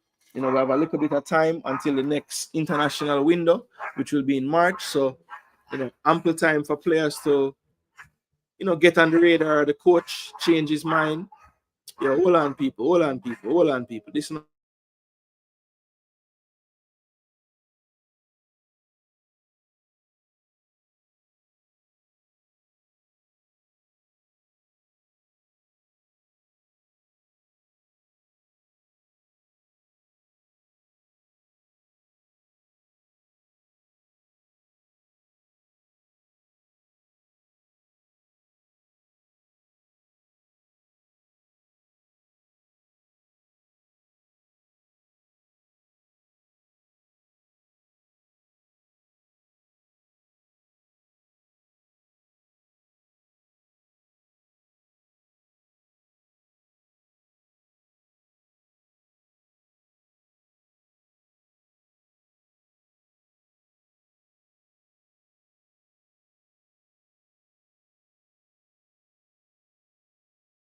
Yeah, people, I'm on mute my mic. Cause that dog I go crazy.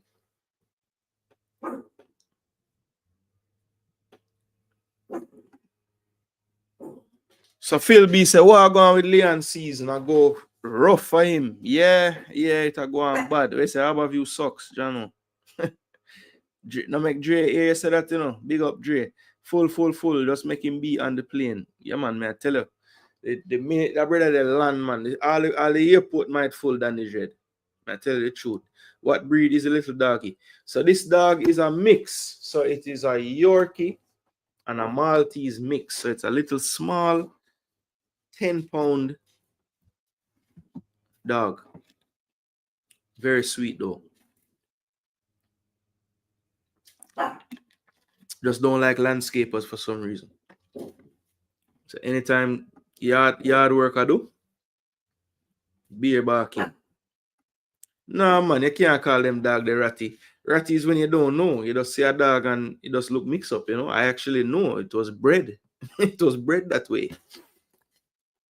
So there's a big difference, Richard Green. Can't want style my Morky. My designer dog. I want to. Can't want style my dog.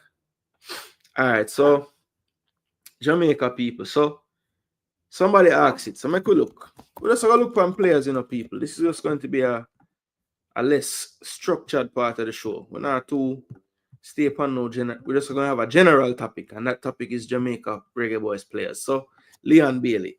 Leon Bailey made his return to the national team in the last window, playing both games against the USA. As you can see, he got a 6.8 and a 6.1 from SOFA score. So a little bit more effective in the game in Jamaica, a lot more quiet in the one in the USA.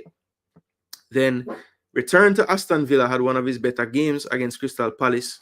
Believe he got an assist in this game, if I'm not mistaken. Let me double check, make sure I'm not talking foolishness. I think this is the game he got an assist though. Cross a ball.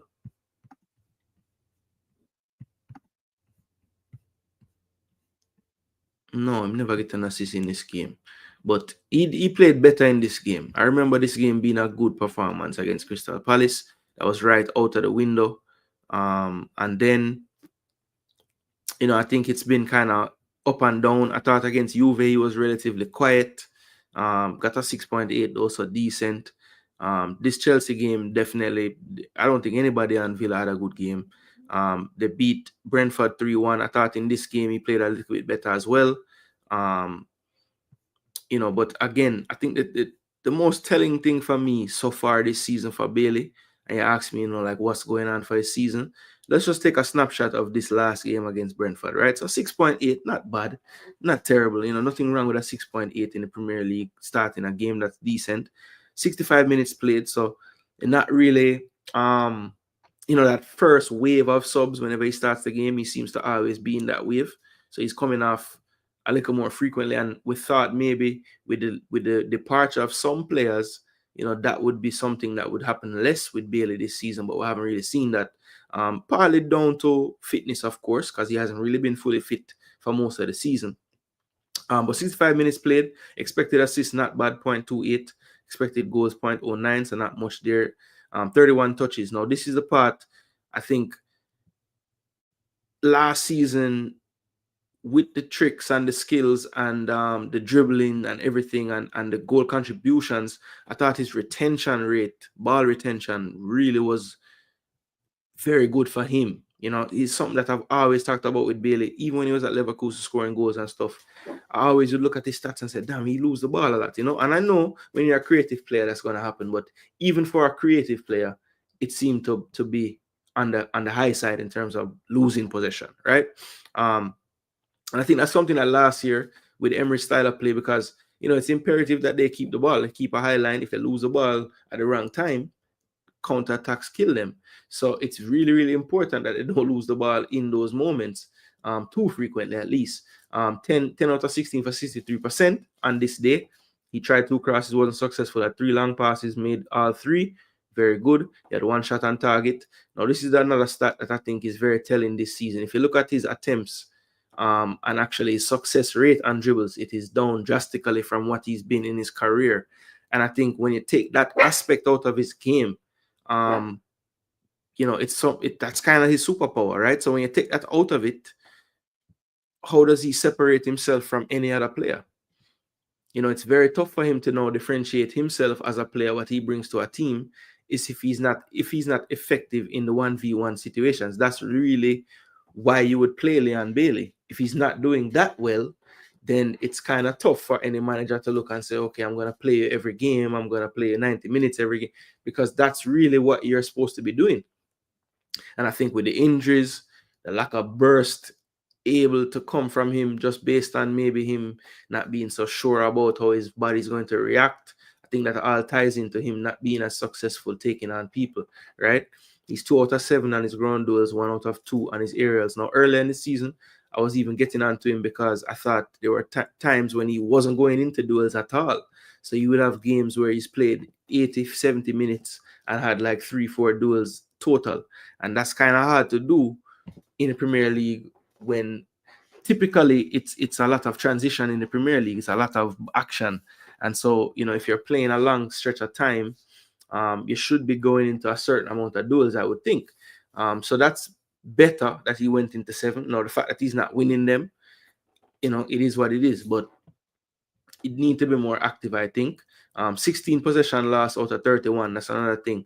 That's more than half times you touch the ball, you lose it. That's not really where you want to be. If you're an attacker, you want to say at least a third of the time. A half is a bit too much for me. One foul was foul once, one interception and one tackle, so that's good. Put in at least some defensive work. That is wonderful. When you look at his heat map as well, you see he had to track back, had to get some touches in his own third as well, because Brentford, even though they lost the game, it wasn't like Aston Villa was just on top of them the entire game. But Leon Bailey, I think with him, man, it's similar to what I see with Bunny right now. Like, him just need like a transformation, like, and I have no doubt that he doesn't work hard, because he would not make it to where he has made it if he didn't work hard. But I don't know, man. There's got to be something. There's got to be something. There's got to be something that he can do better to keep on top of his fitness. I'm sorry, man. There's got to be something. Like, there's even players inside your club. Look at that player that you just said, damn, this guy, the beat test, he's winning this. He comes first in the running drills. Like, pick his brain, see what he's doing. And I don't, and you could very well be doing these things. I don't know, but just continue to work at it, Leon, because I think that's really and truly what's holding you back.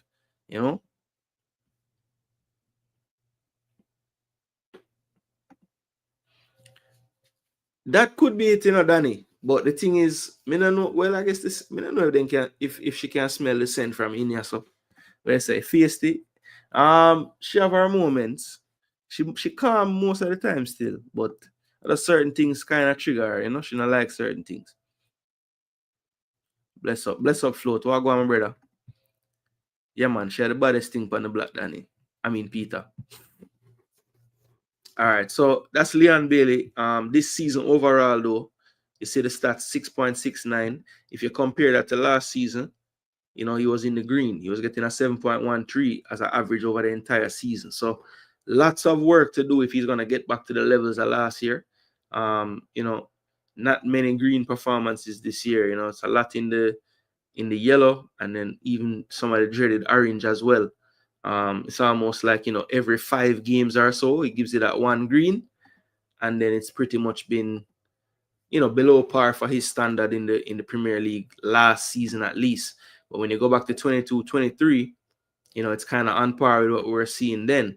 And if you want to know what thing kind of goes together with that season as opposed to last year, he had a longer stretch of time this past season where he was fit. You see longer stretches of games where you see greens, more than once on the page. Move on to this year, as I said, yellows, oranges, and greens very rarely. So far this season, 13 played, 9 starts, 52 minutes per game. Sadly, no goals, right? Expected goals not even that high. So you can't even say that he's missing chances. Really only has one big chance missed on the season. So not getting into even the opportunities to get big chances to score. So that's a worrying sign for him. 2 assists on the season. 3 big chances created out of his appearances so far. I want to check the dribbling stats. Successful dribbles right at 33%. I'm telling you, people, if you check, look at this. So that's this season, people. Watch this now. This is last season. Look at that. From 33% this season to 53% last season. And he was averaging 1.5 successful dribbles every game. Every single game. This year that gone down to 0.5. So not even one dribble a game in my complete. And his success rate is down 20% from last year. So I don't believe that the player just forget how to play football. There must be some other factors, Jermaine Miller, you want a calling number? Yeah, man, I can take a call. I have like 20 minutes left.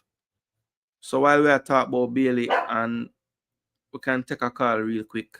I will have to leave and get the kids soon. So that 20 minutes is really 20 minutes. So if you want to call in, just call a number there. But please call on WhatsApp.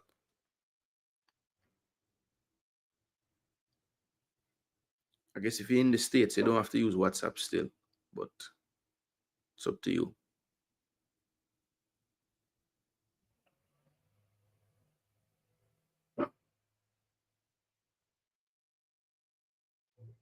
This can't real. This can't real. Salah to City. A joke thing this.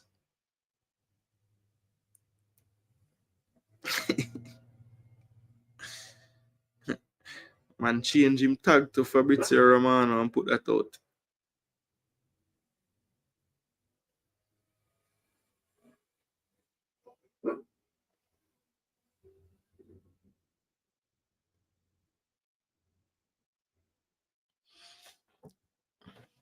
Yeah, so you can call in if you want to call in. But yeah, Leon Bailey, bro, telling you, last year it was a different Leon Bailey, and you know the proof is in the statistics, man. Look at the difference, you know, and that one metric of dribbles, telling you, it's a telling stat, man. Because in his career, he's about a 50% clip with dribbling. So to be all the way down to 33 is very, very different for him, you know. So not really the best season at all for Leon. And you know, for Jamaica, 30 appearances, 5 goals. Forget how many assists. I think it's about 4 or maybe more, like 5.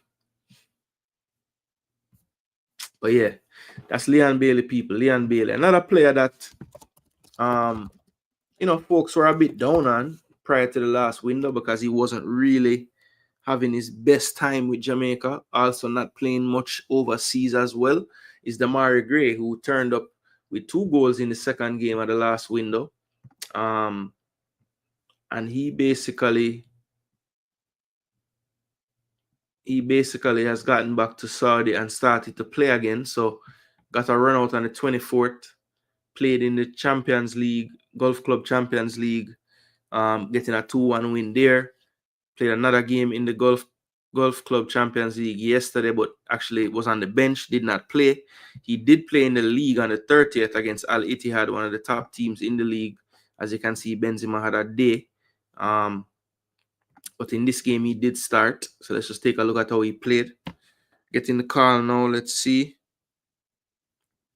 Yo, big up here on Gooner TV. Who am I say is on the line? Yeah, I'm speaking with talking Germany. Big up Jeremy Lee. What go on, my brother? What you have to say? Yeah, man. A good while me to talk to you. Congrats to Cavaliers and speaking to everybody, right? And this is a good look for Jamaica and the Caribbean as a whole, right? Because other than Trinidad winning it, no other Caribbean country has won it, right? Am I correct? No other Caribbean country has won the championship, this championship? Yes, other than Trinidad and Jamaica. I want to say Haiti has won this. But all right, yeah, that's neither here nor there. I'm just saying to you, right, is that in terms of coaching in Jamaica, right, other than Speed, who do you see that next has the potential other than Speed? To coach, I'm saying top coaches in Jamaica. The one that I have been paying close attention to lately is the one that was leading I believe the under 15, and he also coaches Glenmuir, Andrew Peart. Just something about his demeanor, how he carry himself. Now I know in terms of at a certain level, I don't know if he aspires to coach, the top level at any point, but I think he has the characteristics that you would need to be able to do that. He has an A license, correct? He does. So I think that's one of our major problem, and that's why actually I reach out to you. Coaching is a problem. Is it? With the Speed and take the lead, right? It's actually a good thing. You understand? So you say Speed, Andrew Peart. Is there like another one you have in mind?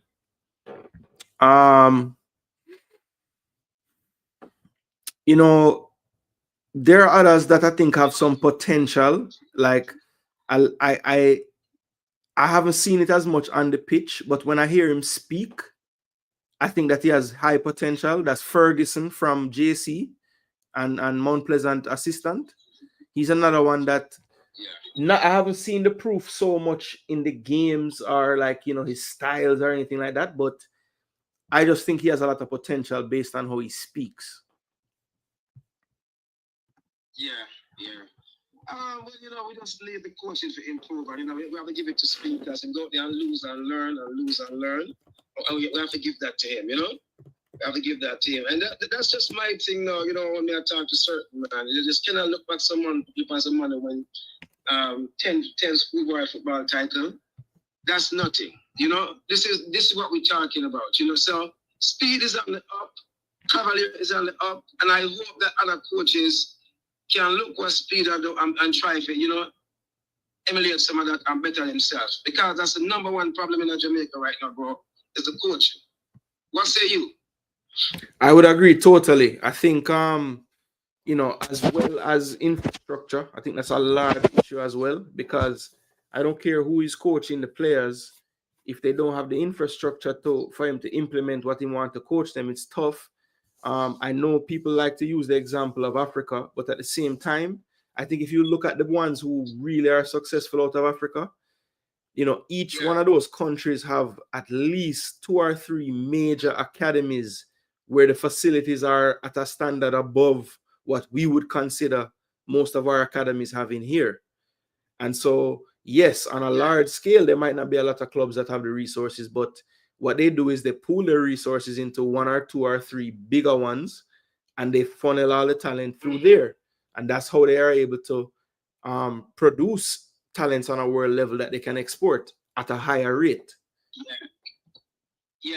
Hold on. So another thing, I was discussing with some guys the other day, and I would say it's a coach issue. Half would say it's a coach issue. Some would say it's a cultural issue. Here what they were getting at, right? They were getting at them now can't no name, right? Them say some top money cup players, some top, you know, them don't have to go training if the coach bench them, the public come out and bash the coach, the stakeholders, the Old Boys Association. So these players have to play, right? One, players are not being developed properly, right? I guess you can agree with that. Players are not being developed properly, right? So when they reach overseas at age 20, 22, they just don't have the fundamentals, right? So it leads back to what people have said is a cultural thing, because these guys will go overseas and give up early and come back home. Do you think it's a coaching thing or it's a cultural thing? Well, look, they kind of tie in together, you know, because remember, you know, it's not like the coaches are coming from any abstract culture. They're all coming from the same place. So if you're not getting the results out of the coaches that you would like, surely the culture that the coaches are coming from as well, that the same players are coming from, ties into a part of why we're not getting the results, right? So I think the answer is like both, because the culture will produce the coaches, you know, because even if, all right, if you have people, if you, all right, for example, YouTube is perfect. I have some content that I put out, and there might be 1,000 people watch it, and based on where they live and how they are culturally brought up, they might receive certain messaging that I have differently than others. And the same applies to coaches. If I'm teaching a class about coaching, you might include what you have already learned in your learning, and that will influence what you get out of the course. So yes, so the culture ties into the results we get all across the board. That makes sense. Yeah, that makes sense. Because here's one of the things that we're looking at, right? We're looking at some Manning Cup player at age 19, right? I play against a 14-year-old, and in some cases, you know, they play against 15 or 13-year-old, right? And they beat them up. Some of the public, you know, look on that and say, you know, it's a good player. But when you take these same players and you put them against some guys the same age, run to qualify, these guys get beaten 6-0, 4-0, 5-0. We cannot, you get what I'm saying? But because they're good at the Manning Cup level, the surrounding area and the community think that these players are the best thing. But when you take them out of Manning Cup and put them in a real game, They're flawed. Yeah. So this one thing, we need to educate the public about about the coaching and all that kind of stuff. Right. So when the top player do not get picked for the national team, come back from a trial and fail, the problem is that the coach don't like them. So how can 5 coaches not like one player? Explain that. Yeah, I think it's tough, man. It's like the construct of how the football work in Jamaica, because there's a lack of resources,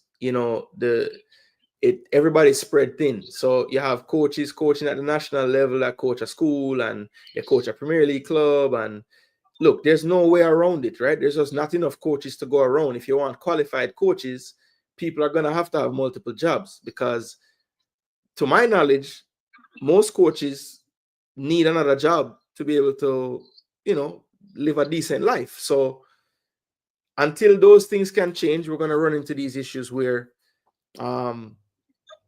it's difficult not to have politics involved in everything going on, right? Because that's true.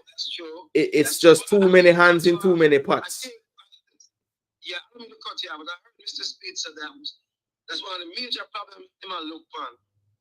To increase the coach's salary, right? Mm-hmm. Make the coaches better and increase their salary. So our coach don't have to run on take 2, 3, 4 jobs. Mm-hmm. You understand? Because I was talking to a coach, and I said, yeah, man, I'm have to have 3 jobs. You understand? He's also a teacher too. Okay? Yep. So to me, that's kind of that's I don't think the players are gonna get the best out of him. Because you have to remember 3 different systems. And we have to also be honest, at the development level for the most part around the world, mm-hmm. It's probably the least rewarding financially out of any part of the football landscape, For example, what's that? When you're a coach at the development level, yeah, you typically that's something that you're doing, unless you're the head of an academy or something like that. That's probably something that you're doing in your spare time. So for example, my daughter plays for an academy here in where I live, and her coach coaches multiple teams in the academy, plus coaches a school team, plus he's a PE teacher as well. So it's not something that is only happening in Jamaica, but I think the main difference is what he has to work with as resources inside his academy, inside his school, is way different from what a coach in Jamaica would have to work with. And so even though he's putting himself a lot of places, the structure is there in all those places, so he can still do the work. Yeah. But you know what, though? One last thing before I go. Do you know when the Manning Cup coaches have to have an A license, a B license? Is it our next season? Because I know there's something that they put in quarter. Yeah, whatever it is. The Manning Cup coaches has to have a B license by a certain time. I want to say similar to what the JPL did, which was put it in place, but kind of give teams a chance to kind of get it going. I want to say that was this season for the high schools, where they were like, okay, it's not something that we're going to penalize people for, but just know that we're kind of checking on these things from now, because next year you won't be allowed to, or it will be a certain level. I don't remember if it's B or if it's C though. That's what I have to remember. No, it says B. It's B. Okay. So if it's B, I want to say it's next year. Because I know JPL started this year. This is a good thing. Absolutely. You force the coach them to improve. Absolutely. You understand? Absolutely. Someone that coach brother from 19 and don't have a C license. Do not have a C license. It has come to the forefront now. Yep. Man win how much money in cup and do not have a license. You understand? What standard of football is that, bro? Come on now, man. Yeah, and I think I'm glad to see the improvement, though, and I'm glad to see JFF, I put on them foot. And this is a good thing. You have to give them, no matter how you feel about them, you have to give them, and their dues. Yeah. This is long overdue. Coaching been failing us. And kudos to the JFF and Mr. Speed and everybody. Absolutely, absolutely. And then another thing too, you call me bringing up Cavalier, right? And I have to say, Yeah. You know, it's one thing to say, hey, we need coaching education, we need this, we need that. But when you have the person that's been championing that actually showing you what the benefits are in his own coaching and his own club, then how can you really go against what he's saying? That's exactly right. You're exactly right. The cure you feel about him, you know, he might lead by example, he might lead from the front. Yep. But anyway, I'm gonna close off the show. I forgot to get the kids, but respect for the call and yeah, man. Thanks for the support every time, brother. Yeah, man. Bless. Pick up yourself. All right, so that was Jeremy Lee calling in just to give his thoughts. Love the call, people. You know, I don't normally do so many calls, but hey, if somebody want to give an opinion, you know, opinions are always welcome here. Let me check in with the chat before we slide out of the building.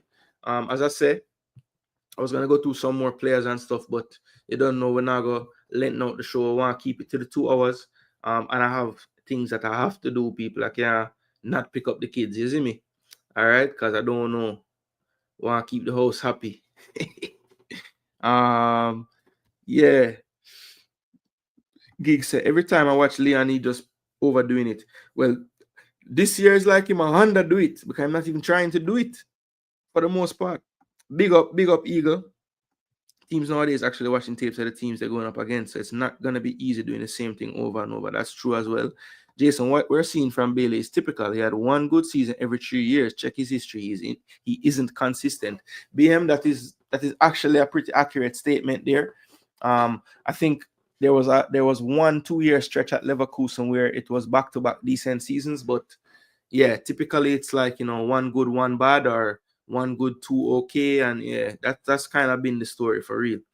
At least ever since he's gotten to Germany. In Belgium, he was pretty much good the whole time. So yeah. Salah for Saudi. Yeah, I don't see him going to. There's no way he would go play for City, bro. None. Come on, man. Yeah, next time. That is true. It would have been better for the fans or the people listening. So Peter Mystic, I saw this comment and I agree. I don't think it was a good look. You know, his reaction to that whole situation. I guess why I'm not gonna hold that so far against him is because I think in his overall like process as a coach, he's extremely young. I know he's been coaching a good little while now, and he's not necessarily a young man per se, but yeah, and maybe it's because I don't think that the penalty was warranted for the action either.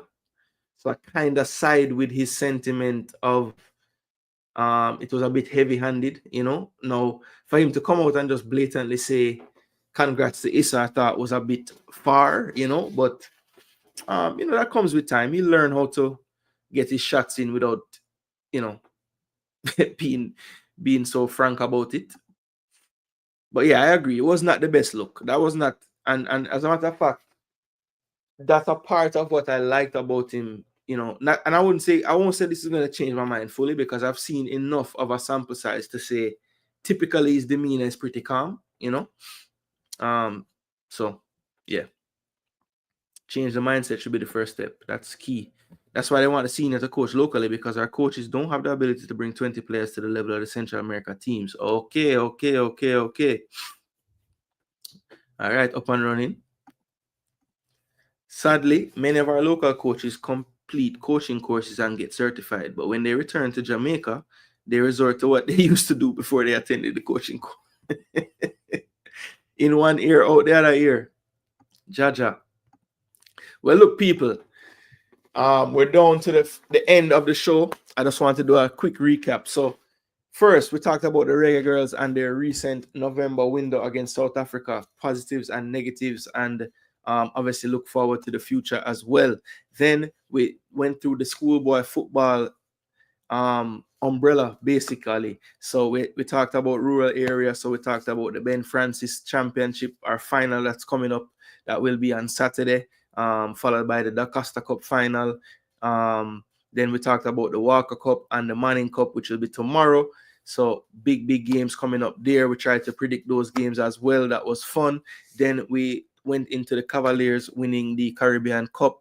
Talked about the CONCACAF Champions Cup, what that meant for Cavalier, where in the competition they would be placed. So we know they'll skip round 1 and get to round of 16. We're also located where in the bracket they will fall. And the draw for that will be next Tuesday at 7. So look out for some content on Jason Gooner around that. Also, we moved into the actually snowball that conversation into the CONCACAF rankings. So we had a little discussion about that as well. Talked about how teams get these rankings in the index. Talked about different leagues and where the JPL now ranks based on Cavalier winning that trophy.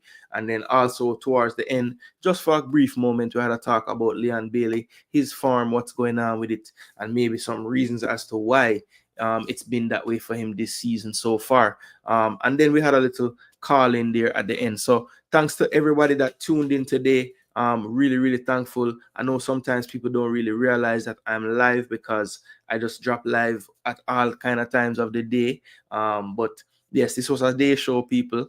It's not the night time and you think that it's day. It is actually day. And I just want to thank everybody that tuned in, everybody that passed through just to drop a like if they're busy at work. I know that typically when I drop content, people do watch it back. So yeah, if you're watching this on the watch back, greatly appreciate it. Drop a like, share the content. Continue the conversation in the comment section as well. If you heard anything throughout the show when you're watching it back that you want to talk about, even if you were here during the show and you think of something that you never got to me, just drop it in the comment section. People will love the engagement, will love the conversation. So big up to everyone that tuned in, people. Thanks again. And before we cut out, people, I just want to say one last time, big up to Dad Michael Hall himself. Birthdays today, people. So if anyone don't know him, yeah, man, make sure to send a message to him in the day here, people. A legend was born on the 5th of December, people. So big up on yourself. Thanks again for tuning in. I am Jason Gooner. This is Jason Gooner TV. And you know what time it is, people. Blessings.